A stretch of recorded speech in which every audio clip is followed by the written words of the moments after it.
અંકલેશ્વરની Shri Thakorbhai Patel arts અને commerce college દ્વારા શારદા ભવન town hall ખાતે ધારાસભ્ય અને કોલેજના ચેરમેન ઈશ્વરસિંહ પટેલ અને જિલ્લા ભાજપ પ્રમુખ મારુતિસિંહ અટોડિયાની અધ્યક્ષતાના હેઠળ સરસ્વતી સન્માન સમારોહનું આયોજન કરવામાં આવ્યું હતું, જેમાં કોલેજના તેજસ્વી વિદ્યાર્થીઓનું સન્માન કરવામાં આવ્યું હતું.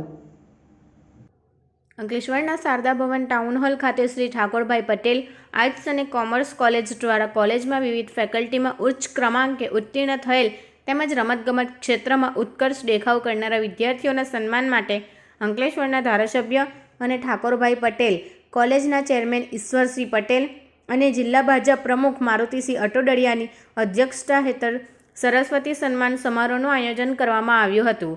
આ સન્માન સમારોહમાં અંકલેશ્વરના પ્રાંત અધિકારી ભવદીપસિંહ જાડેજા, મામલતદાર કરણસિંહ રાજપૂત, તાલુકા પંચાયતના પ્રમુખ પુષ્પાબેન પટેલ, નગરપાલિકાના પ્રમુખ લલિતાબેન રાજપુરોહિત સહિતના મહાનુભાવો ઉપસ્થિત રહ્યા હતા. આ સમારોહમાં ઠાકોરભાઈ કોલેજમાં વિવિધ ફેકલ્ટીમાં ઉચ્ચ ક્રમાંકે ઉત્તીર્ણ થયેલ વિદ્યાર્થીઓ તેમજ રમતગમત ક્ષેત્રમાં ઉત્કર્ષ દેખાવ કરનાર વિદ્યાર્થીઓ અને મહાનુભાવોના હસ્તે ટ્રોફી અને પ્રમાણપત્ર એનાયત કરવામાં આવ્યા હતા. સાથે કોલેજમાં અભ્યાસ કરતી ભરતનાટ્યમમાં પ્રથમ ક્રમાંક પ્રાપ્ત કરેલ વિદ્યાર્થીનીનું પણ ટ્રોફી અને પ્રમાણપત્ર એનાયત કરી સન્માન કરવામાં આવ્યું હતું. આ પ્રસંગે કોલેજના પ્રિન્સિપાલ ડૉક્ટર કે.એસ. ચાવડા સહિતના કોલેજના પ્રાધ્યાપકો અને વિદ્યાર્થીઓ ઉપસ્થિત રહ્યા હતા. આ વિસ્તારના ધારાસભ્ય તરીકે જો આ કોલેજ બંધ થઈ જાય તો આ હાંસોદ અંકલેશ્વર વિસ્તારના વિદ્યાર્થીઓએ કોલેજમાં તે ભરૂચ સુધી જવું પડે એવી સ્થિતિનું નિર્માણ થયું. ત્યારે મારા સૌ પ્રાધ્યાપકશ્રીઓ અને આચાર્યશ્રી એક પ્રતિનિધિ મંડળ મારી પાસે આવ્યા. મને એમ કહેવામાં આવ્યું કે આ કોલેજો બંધ થઈ જશે તો આ બધા જ વિદ્યાર્થીઓએ ભરૂચ સુધી શિક્ષણ લેવા માટે જવું પડશે અને એને લઈને Shri Thakorbhai Patel arts and commerce college વમનના સેવા ટ્રસ્ટ દ્વારા આ કોલેજની શરૂઆત 2020-21 તેની કરવામાં આવી છે. અને હાલની અંદર કોલેજનું બિલ્ડિંગ ન હોવાના કારણે અહીંયા જીનવાલા હાઈસ્કૂલની અંદર શરૂઆત કરવામાં આવી છે. દીવા રોડ ઉપર જમીનનું પણ લઈ લીધી છે અને ટૂંક સમયમાં બહુદાની મંજૂરી મળ્યેથી આ કોલેજનું નિર્માણ પણ શરૂ થવાનું છે.